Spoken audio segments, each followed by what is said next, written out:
The people. We have reached our limit. Work all day. Work all night. Our hands are calloused. Our backs are bent with age. We pay taxes, all kinds of taxes. And yet, it's still not enough to live on. This isn't a personal failure. It's a systemic reality. And the government? They borrow. Then they borrow again. Then they borrow some more. And who pays it back? Not them, but us. It's time to speak the truth. The people. We are exhausted. There is no extra dollar left to spend. There is no more strength left to carry more debt. We have reached our limit. 1. Our taxes. A futile fight to pay interest. Every year, billions and trillions of dollars flow from our pockets into the national treasury. You'd think that money would be used to build a better future for our children, to build new schools, to upgrade hospitals, or to fix the pothole-filled road you drive on every day. No. Most of it is being sucked into a bottomless black hole, paying the interest on public debt. We're not even paying down the principal. We're just toiling to service the interest. And the debt keeps growing as new loans are approved. It's a game we can never win. It's like a debtor forced to work a lifetime just to pay off predatory interest rates, with no hope of ever getting out. Our money is burning to ash in a system we don't control. A vicious cycle. Governments borrow, and the people pay. 2. The silent tax increase. A legalized heist. They know the public would revolt if they raised taxes openly. So they chose a more subtle path. A silent heist that we can't protest. Inflation. They print money, pumping it into the economy. The result is that every dollar you earn today is worth less tomorrow. This is the invisible tax, a tax you can't protest and can't appeal. Inflation erodes the value of your money. It eats away at your purchasing power and makes your meager salary meaningless. You think you're earning more, but in reality, you're getting poorer every day. Indirect fees and taxes. From utility bills and environmental taxes to consumption taxes and new digital taxes.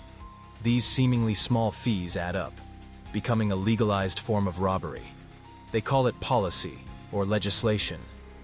But the truth is, it's just a way to shift the cost onto the public. The decline of social welfare, healthcare and education, the pillars of a just society, are steadily degrading.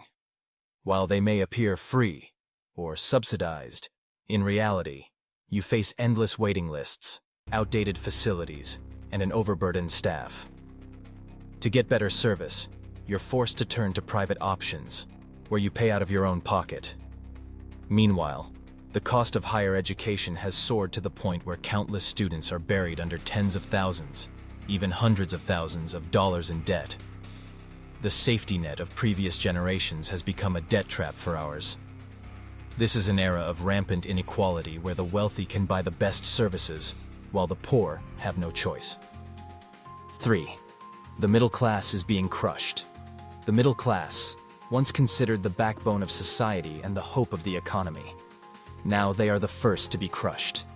Do you have a stable job? A decent salary? Yet you can't afford to buy a home.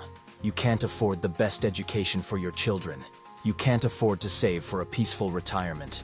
You are forced to take on personal debt to manage your life, while unknowingly carrying the weight of the national debt. You're paying off credit cards, you're paying off your mortgage, and you're also paying for an entire system. This is a double burden, crushing all hope for a stable and happy life. 4. There is no room left to be squeezed. Inflation has stolen your groceries. High interest rates have slammed the door shut on home ownership. Your job is unstable, but the cost of living keeps rising. They tell us to tighten our belts even more? No, we can't tighten them anymore, because there are no more notches left on the belt. Every sacrifice, every bit of endurance has reached its limit. We have given all we can, and now there is nothing left. 5. Exposing the lie. They say, sacrifice a little more to save the economy. But who is being saved? And who is doing all the sacrificing? We have sacrificed everything.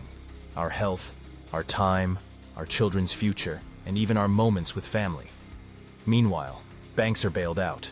Corporations receive tax breaks. Politicians live a life of luxury. Who is really saving whom? It's clear that we are sacrificing to sustain a system that only a privileged few benefit from. This is the most brutal truth of all. 6. This is economic slavery. Public debt is not just a number on a spreadsheet. It is an invisible chain. It turns us, the working people, into slaves, toiling our whole lives to feed a system we have no control over. This is not freedom. This is a monetary prison.